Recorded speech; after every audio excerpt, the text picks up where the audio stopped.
Once there was a podcast. Once there was a podcast. Infants on Thrones. At Sunstone they melted. At Sunstone they all melted. That doesn't mean anything, really. Not at all. Sorry. I tried. This is Infants on Thrones. The philosophies of men mingled with humor. We are the core. Welcome back to Infants on Thrones. I'm Glenn Ostland, and today you're going to hear a presentation that a few of us gave at the Phoenix Sunstone event this past Sunday. But first, I have two important announcements. The first of those is that the Arizona-based infants have decided to try something new. We're going to call it Wednesday Night Live, right? Wednesday night, yeah. Live recordings of Infants on Thrones that you can attend and participate in if you would like. They will be held on, wait for it, Wednesday night. Yeah, 6:30 to 8:30 p.m. The community of Christ Chapel in Mesa has generously volunteered their space for us. It's going to be very informal. We'll just be recording stuff and talking about it. That's pretty much it.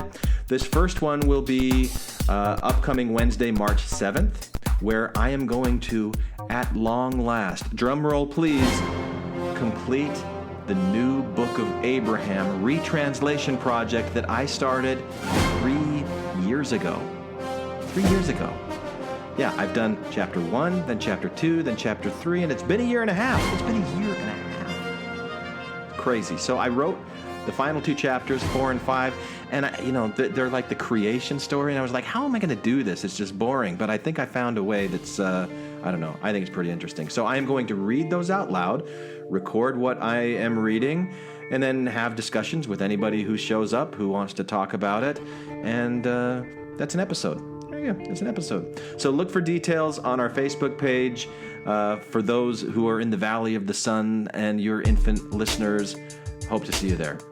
And then secondly, the second piece of advice, and more importantly, I have the winners right here in my hand. Well, not necessarily. Maybe they're in binders. I've got a lot of binders of lemon. Our recent listener essay contest winners. We will be recording episodes with each one of them soon, but right now I want to announce who those winners are and congratulate them because they deserve congratulations. So third place and the $50 prize goes to Peter Nixon, who wrote about his religious family members. Congratulations, Peter. When we talk, I'm going to tell you that you need to be nicer to your dad because I needed to be nicer to my dad and I could hear me and you. But anyway, we'll talk. Second place and $109. Yeah, who gives away a $109 prize? Pretty cool, huh? Goes to Delaney Darko, who wrote The Atheist and the Humanist. Congratulations, Delaney. You keep being that force for good. I love it. And first place and $218 goes to Liz and her remarkably unremarkable essay, which got twice as many votes as any of the rest. It was great. So thank all of you who submitted essays. Thank all of you who responded and voted. Now I have 7 more essays from other listeners that have been submitted over the last few weeks. They're ready to go. I'm just waiting for a couple more to come in before I start the next contest. And I just love it. I love being able to share this podcasting platform that we've built, this Infants on Thrones 5.5-year thing that we've got running, being able to share that platform with you listeners who also have things that you want to say and really heartfelt, amazing ways of saying it. So let's keep doing this thing, huh? I will if you will. So now, today's episode, it's kind of like 4 more listener essays in a sense, because we all took a common theme for the Sunstone presentation. The theme is, what advice would you give your pre-faith crisis self? And then we each prepared about 10 to 15 minutes of material to present. You're going to hear first from Scott, and then you'll hear from a special guest panelist that we invited on, Colleen Dietz, who's the co-host of the Mormon Happy Hour Podcast. She did a fantastic job, by the way. You'll hear it. And then from Matt, and then finally from me and my inner George Harrison. So without any further ado, here is the advice that we would give to our younger selves at the beginning of our faith crisis. Enjoy.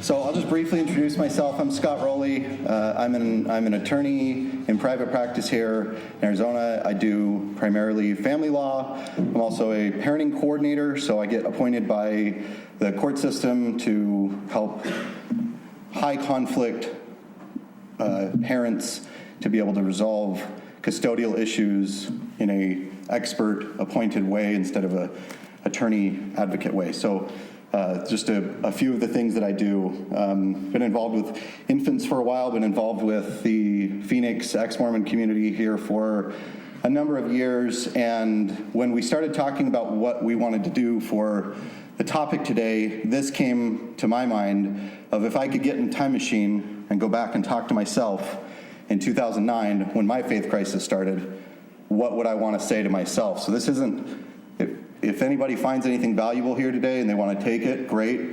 I don't think I can give advice to other people. When you're talking about time travel, you always have to put in the caveat, right? This isn't, if you could go back, what should you do? Because the answer to that is always kill Hitler, or if it was 2009, you can choose another leader of a powerful place to preemptively remove from the planet. But so we're talking about if I could go back and have a conversation with myself, the kinds of things that I would want to learn. And I boiled it down to these kind of 5 points. First one is that everybody has a fire hose. This is a concept that I've had in my mind for a long time. And your fire hose, it's not a real fire hose. It's your attention. It's your direction, what you focus on, what you choose to spend time thinking about or doing or working on. Is a core principle of mindfulness is that you can choose where to direct your attention. And some of this is from experience, that you can choose to go through pain and suffering many, many, many times in anticipation of the bad thing that's going to happen, or in dwelling on something that happened in the past. And those are both illusions. So this first concept of mindfulness was really important and critical for me leaving a faith transition. Does anybody remember the old Atari controllers? Okay, what could you do with an Atari controller? The standard ones. You could point the direction and you could fire, and that was it, right? It wasn't complicated. And that's how I feel this concept of you have a fire hose, you have attention, you have the ability to focus your energy and your thoughts and your time onto certain things.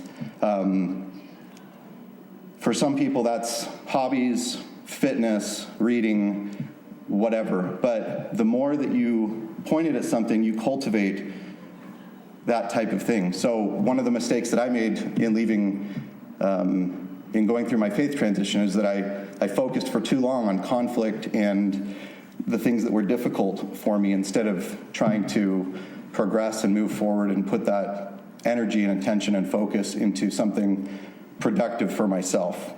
The second principle that I wanted to share today is about being one person. I went through about 4.5 years of being an attending non-believer, an active non-believer.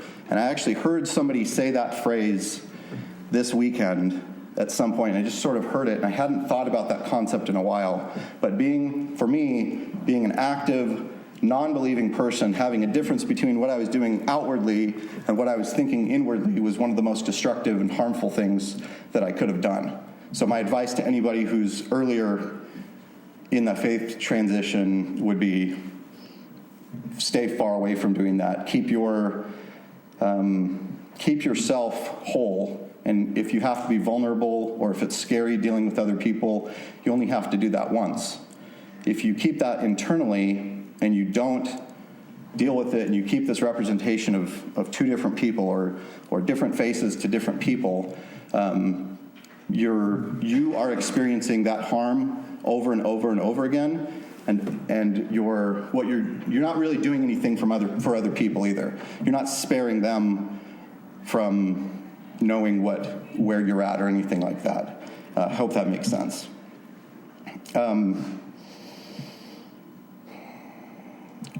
My third point is that when you go through a faith transition, you're re-identifying yourself. You're realigning your worldview. You might be realigning your marriage. You might be realigning your political beliefs. All these things in people's lives tend to change, or a lot of them tend to change together at the same time. What I've heard from people time and again is that when they go through that, they find out that they've got issues, underlying issues. So this is my third point. I still have issues. I have other issues outside of Mormonism, issues that aren't related to anything. And if you try and deal with a huge crisis in your life, not realizing that you also need to take care of other aspects of yourself, it can be a lot more challenging, I've found. My wife and I have done a lot here in the community. It's 2018 now. Over the last 7 years or so here in Phoenix, we've done a fair amount of community building. We've been involved with a program called Nautilus that we helped start with some other people. We've hosted a lot of events. We've met a lot of people. We have dozens of very good friends who are going through a lot of the same kinds of things here. One thing that I've learned about building a community with people is that it's really impossible to use as a foundation a shared past. So it's not a good cohesive device to say, well, we all used to be X, or we all used to think a certain way, and so therefore we should associate, and that will be the basis for a certain type of community. It doesn't work. What does work is focusing on genuine things that you have in common with people that you can build on together. That may seem like a really obvious point. I would say in the ex-Mormon community, it's not. In the ex-Mormon community, there is a huge, and here's the Sunday afternoon preacher part of it. There's a lot of dangerous elements to the ex-Mormon community, to people who are in a very vulnerable place. And I think that's something that's not always said out loud or acknowledged, that people can easily skip over. My last point is about dealing with other people. And I've given a lot of advice. Other people have given a lot of advice about dealing with family members or how to manage certain things. And as a core principle, what I've settled on is that you can always give more love. And that when you don't know what to do in a situation with people in your life that you're working with, coworkers, friends, family members, your spouse, you're not going to go wrong by doubling down on love and giving more and trying to put more into somebody else's basket.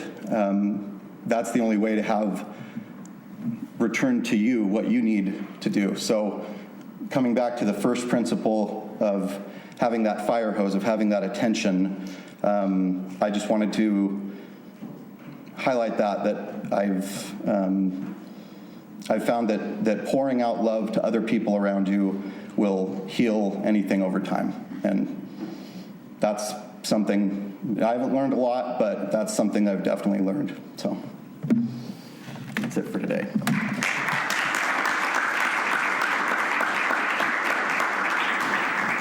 Hello. I just wanted to thank everyone for the opportunity to speak today, especially Infants on Thrones. Thank you for letting me crash your little panel and share a little bit more feminine aspect or point of view. I'm short, I know. I did want to apologize. I'm going to be reading my remarks only because that's the only way I'm going to keep myself to the the time. I'm going to read no more or say no more than this. And just to introduce myself, my name is Colleen Dietz. I currently am the co-host of a podcast called Mormon Happy Hour, and we try and bring a positive and uplifting and entertaining spin on Mormon current events and kind of keep everyone entertained and give some life pro tips as you're leaving the church on maybe, alcohol and how to be a normal human being. So that's what we do. So I want to apologize for the lack of eye contact as I read, so please forgive me. My faith crisis came in the midst of great personal trauma. I spent 8 years married to a perfect priesthood-holding husband who moonlighted as a sexual predator. 6 years ago, I filed for divorce after an unexpected discovery and a phone call to the police one night. I packed up a U-Haul and drove away from my life. Part of what I left behind was my activity in the church, spurned by an immense betrayal by my bishop at the time. To my shock and horror, my bishop called my husband to serve in the young men's organization. This calling came just 1 week after he confessed to our bishop the details of his predatory behavior with minors in our home. I felt a pervasive lack of safety as the bishop, who was protector of our ward, put a predator to serve over children. I could not return to an environment that protected the horror I was fleeing. A few years later, just as my world began to come back together again, I jumped headfirst into a 15-year-old trauma that once again brought up the profound betrayal I experienced from a bishop. I was raped as a freshman at BYU, and although my campus ward bishop is not the monster of my experience, he's also no hero. It was at this time in my life that I chose to open my mouth and put words to the unsettling feelings that I had shelved for half my life. I shared my BYU rape experience very publicly with no fear or shame. I was featured in national media articles and in primetime television interviews with Elizabeth Smart. To my surprise, I felt immediate rejection from my faith community for speaking my truth. I was labeled an anti-Mormon and angry apostate when my deepest desire was to inspire change for the better. This separated me even farther from my Mormon culture. My faith crisis was ultimately brought about by trauma, failures by those around me whose role it was to protect me, and a realization that I was giving my authority over to men I didn't know or trust. This kept me in a state of constant anxiety, and it felt awful. It took years for me to rise above the heavy depths of this damaging Mormon culture, years I wish I could get back. I was depressed. Relationships in my life were incredibly strained. I was angry. It wasn't pretty. If I could go back and give myself the support I needed during that time, there are quite a few things I would say to myself, although I doubt my stubborn, depressed self would listen. So if that's you right now, write down some things today that you hear, even if it doesn't connect with you right now, and just refer back to them occasionally as you work through the changes in your life. And for God's sake, stop being so stubborn. So number 1, clean breaks are okay. Slow fades may feel safer, but they prolong the pain. This painful place sucks for you, and it sucks for those around you. Stop looking back and start throwing positive energy into your life. Love yourself, love the people around you, and take that leap and trust in the feeling that led you to where you are today. Jump without knowing where you're going. One of the greatest gifts I could give you, speaking to myself, is to take away the fear of the unknown. This thinking error is at the root of your constant state of despair. The LDS gospel teaches you that comfort and joy comes from knowing our future, knowing the plan of salvation and what will happen when we die. Now, I know this is a fear-based manipulation. Your future is confusing and unknown. This fear is debilitating, and it literally feels like the world beneath your feet is crumbling. I remember how terrifying and unstable that felt. It will end, I promise you. There is no fear in the unknown. There is excitement and wonder. There's much more living for the moment, because there's a chance that that's all you have. The LDS Church does not have a monopoly on God. This lie they told you is a hard one to shake. I know you've had several experiences of inspiration in your life when you genuinely heard a voice and received guidance. You don't need to give that up. I know you aren't where I am today, but let me share with you where you will be. You toyed with atheism for a bit, although a hopeful agnostic felt better. But Christianity as a whole elicited an immediate visceral response. Repelled, you began to plug your past God experiences and the morals and values you maintained into a more secular framework. You tried valiantly, but it still didn't feel right. You wanted a God relationship in your life, but you didn't like the God you found in Mormonism or Christianity. So you decided that you got to define what God felt like in your heart. God is someone you can pray to for guidance and comfort.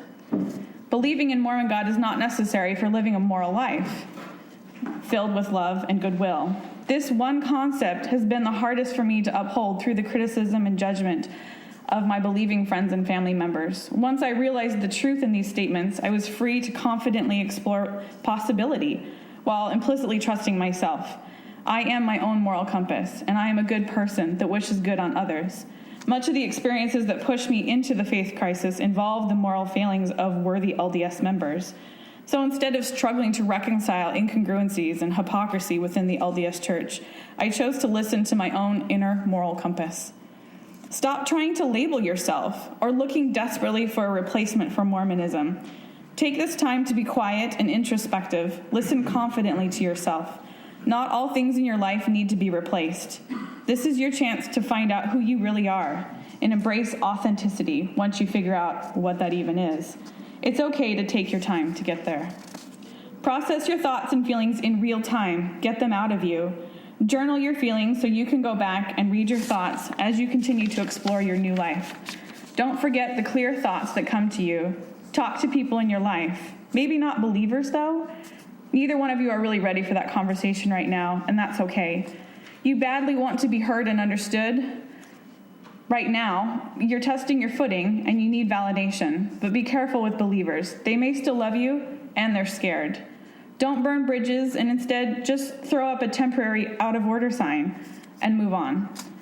Find people who have been where you are. Find people who have no connection to Mormonism but still care about you. Just vomit those feelings out of you. You don't have to hold it all inside. As you speak it, write it, clarity and peace will come. It will all come out different, sometimes absolute indignant anger, often heartbreak with a little despair, but eventually you'll find it becomes filled with excitement and hope. Here you are on the precipice of the rest of your life, free to discover you. Find a therapist. Luckily I did this, but I wish I had done it earlier. It was absolutely essential to get in touch with me. How do you find one? Ask in your local post-Mormon groups for a great referral. You'll get plenty. Luckily, you aren't the first one at this rodeo. Stop trying. Give yourself some goddamn freedom. You lived your whole life being told what to believe. Fear-based rhetoric has conditioned you to be terrified of the unknown. Well, guess what? They're wrong. Not knowing if there is an existence after life isn't the most soul-crushing lack in the world. And once you discover that truth, you're liberated from so many lies that you believed all your life. Let go of the desperate search for answers and just be comfortable with what you have. Find peace, and you don't just need to have it all figured out. The concept of even having these questions was programmed into you by the church. In October of 2016 conference, Elder Ballard asked, if you choose to become inactive or to leave the restored Church of Jesus Christ of Latter-day Saints, where will you go? What will you do? In response, I wrote a short bio entitled Beautiful Self-Discovery. I wrote this in the midst of my faith crisis, where turmoil and peace alternated quickly in my life. This short bio became such an affirming declaration at a time I desperately needed it, so let me share it with you. I go to a strong, supportive, and accepting community that encourages me to find myself and stand for things I know to be right. I seek out my own answers instead of relying on the words of men, or, those kind of men. I go to my loving Savior to learn more of Him. My faith in Him has never faltered. I prioritize my own personal revelation over the voices of authority. I go to a community that loves passionately by their own values, each individual and unique. My children will learn by example to listen to their own inner voice and proudly live for themselves. I go to a heaven unshackled by polygamous bonds. I am free. So to you here today, I challenge you to write down your beliefs and give yourself all the permission that you need to change those beliefs as often as you feel moved to do so. We grow through being challenged, so be your own safe place. Explore, love yourself. You're on the right path.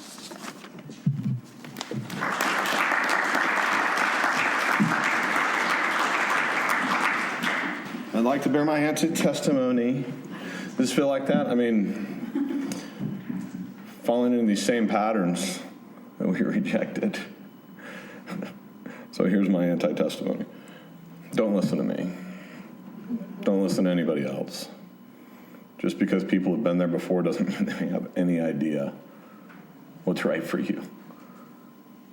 What Scott said is capital T true for me. Trying to find a community in just a shared past of trauma isn't a healthy place. What I would tell myself is, you had an identity that was important to you that you now want to reject. That's not healthy. There are so many things in our lives that are destructive and challenging that we just have to embrace and accept. Perhaps indoctrination in church is one of them for some. A death of a spouse, a death of a parent, death of a child, illness, divorce. These are all things we perhaps would rather not be a part of our identity. But leaning in to that and embracing it as a part of what makes us us, I think is healthy. But too often, the rejection of something that we wish ought not have been causes us to go forward to create an identity of ex-Mormon or something else. And I think that's unhealthy as well. So what I would have told myself is, talking about these things and deconstructing these things, especially with friends and loved ones, is the right path for me. Do that more. Make connections. But wallowing in it, spending time in that, is not processing trauma. Is contributing to it. So what we think is PTSD and what we think are triggers are active trauma. That's what I would have liked to tell myself. To not have an identity of not wanting to be Mormon or being ex-Mormon too often that was my identity. Now I just want my identity to be Matt. Father, friend, son. And as I found that person, that identity, I've found connections with my parents and my siblings, my ward family, my neighbors who are LDS. I'm not saying it's the place for everyone, it's the place for me. That's what I would go back and tell myself. But I'm just as full of shit as everybody else. Amen.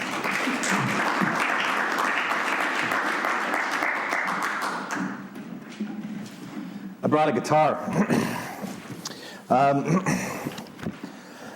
So I'm going to compose a letter to myself in the year 2008, 10 years ago. And things I want to say to myself, and I'm going to sing a couple of songs that are George Harrison songs that have been really important to me over the last 10 years, especially recently, with some changes that have come in my life. And so the letter starts like this. Dear Glenn, click, click, click, click, click, click, click, click, click. You know that sound? Click, click, click, click when you're going up a roller coaster? Click, click, click, click, click, click, click. And you've stood in line. You've gotten in the car. You kind of know what you're in for. Click, click, click. You can't get out at this point. You're getting close to where it's just going to spin down and out of control and loops and twists and turns. That's where you are right now, Glenn, in 2008. Everything that has given meaning to your life, that has informed your sense of purpose in the world, you're going to question that. It's going to crumble. Your 17-year marriage is going to end. Good and bad in that.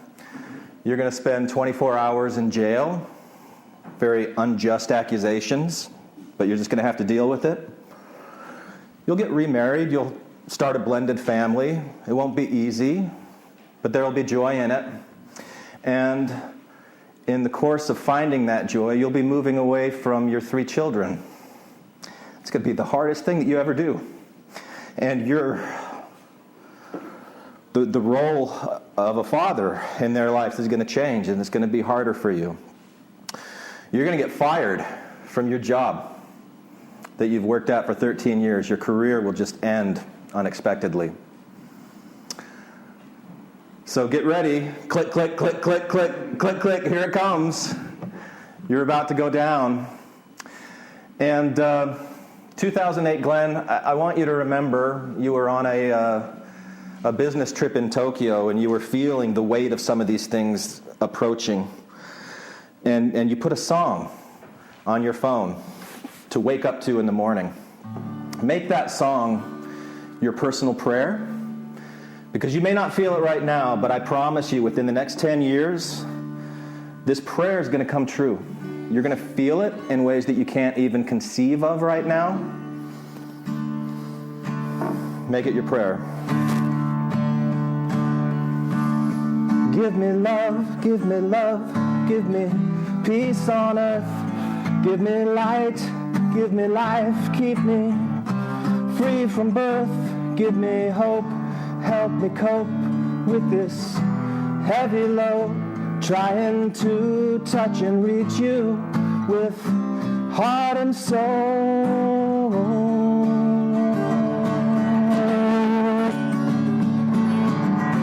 My Lord, please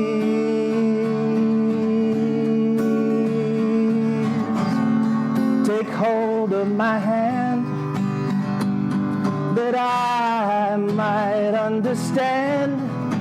Right there. Won't you please give me love, give me love, give me peace on earth, give me light, give me life, keep me free from birth. Oh, give me hope, help me cope with this heavy load. Trying to touch and reach you with heart and soul.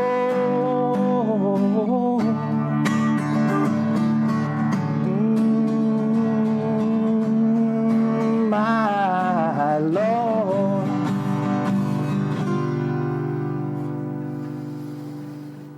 Now, Glenn, I know what you're thinking right now, because I know you. You're thinking, you're singing a prayer to my Lord to reach out and take hold of your hand. What's that about? You're a hopeful agnostic, maybe even an atheist. What are you singing about a Lord for? How can you even grasp onto that? Well, 2008, Glenn, let me give you a different way of possibly looking at this. What is a Lord? What does Lord mean? The Lord of the manor, the person that is in charge, that owns things, the author of your life. Who is your Lord? Who's authoring your life? Who's making the decisions that are putting you where you are in your life? And is that the you that is creating the life that you want to have, or is that a different you? Is it a different part of you that maybe is based in a lot of criticism, a lot of fear, anger, bitterness? Is it this dark, shadowy side of you that serves you well? I mean, I don't want to tell you to ignore that side of you, Glenn, because it's going to help you. You've been raised in a system that makes you yearn for authority, approval, and look for that beyond just trusting your own gut instincts. There have been times where you felt like doing something or thinking something or whatever is the right way to go, but you've stifled that out of a sense of obligation, out of the sense that if you do this, then you will be loved and then you will be accepted. It's not their fault. Don't be angry at them. But recognize that the way that you were raised has made it hard for you to love yourself unconditionally. Because it's always, if I do that thing that I'm supposed to do, whatever is that thing I'm supposed to do, then you'll get the love. So embrace that criticism, that shadowy side. It will help you. It will help you untangle yourself from that. But also be aware of that voice. Is that the voice that you want to author your life? Is that the part that you want to become your Lord? Be aware of it when that darkness comes. Beware.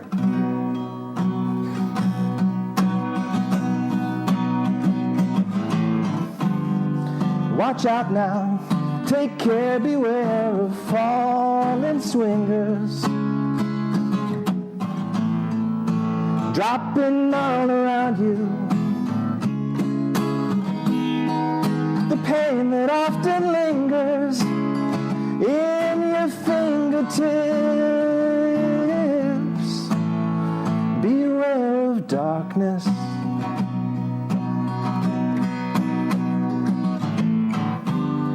Watch out now, take care, beware of thoughts that linger,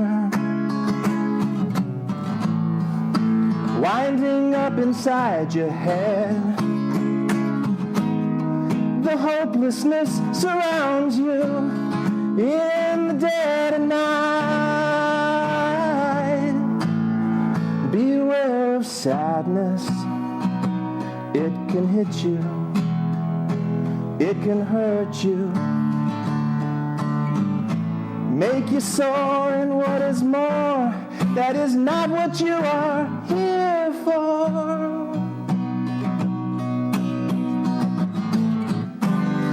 Watch out now, take care, beware of soft shoe shufflers, dancing down the sidewalk, while each unconscious sufferer wanders aimlessly. Beware of Maya, it can hit you, it can hurt you, make you sore, and what is more, that is not what you are here for.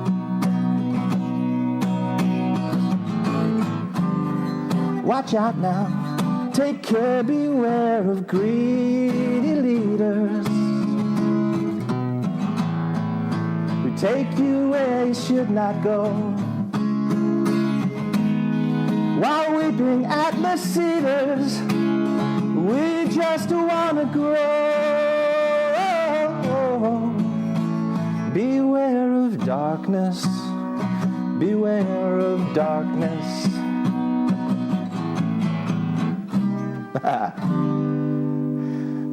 That last verse, Glenn, pay attention to that, because it's a little confusing. Weeping Atlas cedars. What does that mean?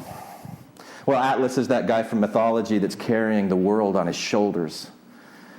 The weight of the entire world, that anxiety, that fear, that worry, that concern, that darkness.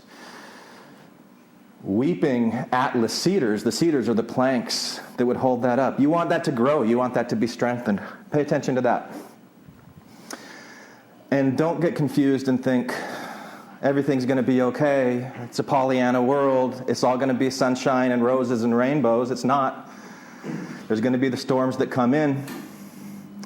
But as you are putting back together the Humpty Dumpty of your faith and your testimony and the things that you cared about that gave you meaning in your life when you were part of the Mormon Church and when you felt the Holy Ghost so strongly that it brought tears to your eyes, you can have that again. You can feel that again. Because there is truth to be had, and the storm clouds that come, think about the process of evolution as you learn from it. What do we learn from evolution is that this hostile environment that we are in brings about a survival of the fittest. It helps us grow. It helps us become stronger. Apply those lessons into your life, and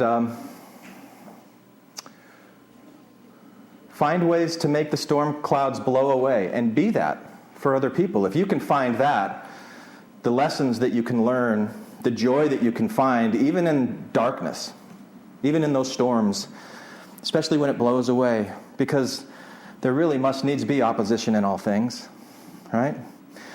Men are that we might have joy. Not that it's only joy, but that's the carrot that we're going after to get through all these ups and downs and storms, to have that joy, so embrace that. The natural man really is an enemy to God in the sense that this natural fear and inclination, the worry, anxiety that keeps us from doing the things that we really love, that make us happy, that tells us that we're stupid, that tells us that we're not good enough. That natural man is an enemy to the God, the divinity, that inner self that's inside of you, that you want to be your Lord and the author of your life. 2008, Glenn. All these things shall give you experience. And again, the storms are going to come. Find a way to help them blow away. Day turned black, sky ripped apart. It rained for years till it dammed in my heart. Cracks in the leaks, the floorboards caught rot. About to go down, I almost forgot. All I got to do is to love you. All I got to be is be happy. All it's got to take is someone to make it blow away, blow away, blow away. All I got to do is to love you. All I got to be is be happy. All it's got to take is someone to make it blow away, blow away, blow away. Sky cleared up, day turned to bright. Closing both eyes, my head filled with light. Hard to remember the state I was in. Instant amnesia, the yang to the yin. All I got to do is to love you. All I got to be is be happy. All it's got to take is someone to make it blow away, blow away, blow away. All I got to do is to love you. All I got to be is be happy. All it's got to take is someone to make it blow away, blow away, blow away. Wind blew in, cloud was dispersed. Rainbows appear and the pressures were burst. Breezes are singing, I'm feeling good. Moment passed like I knew that it should. All I got to do is all I got to be is all it's got to take is someone to make it blow away, blow away, blow away. Ooh, all I got to do is to love you. All I got to be is just be happy. All it's got to take is someone to make it blow away, blow away, blow away, blow away. Thank you for listening to Infants on Thrones. Infants on Thrones!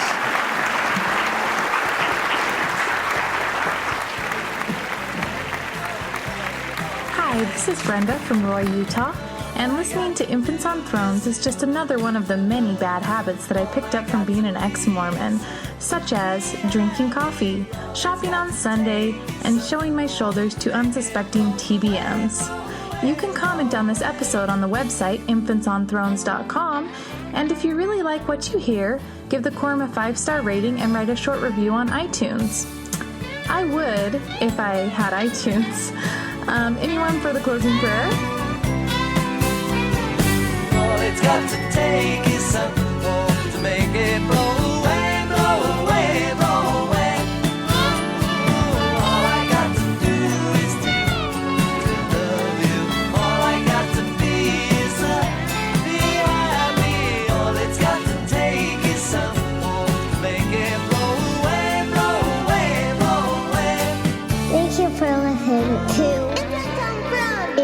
Infants on Thrones.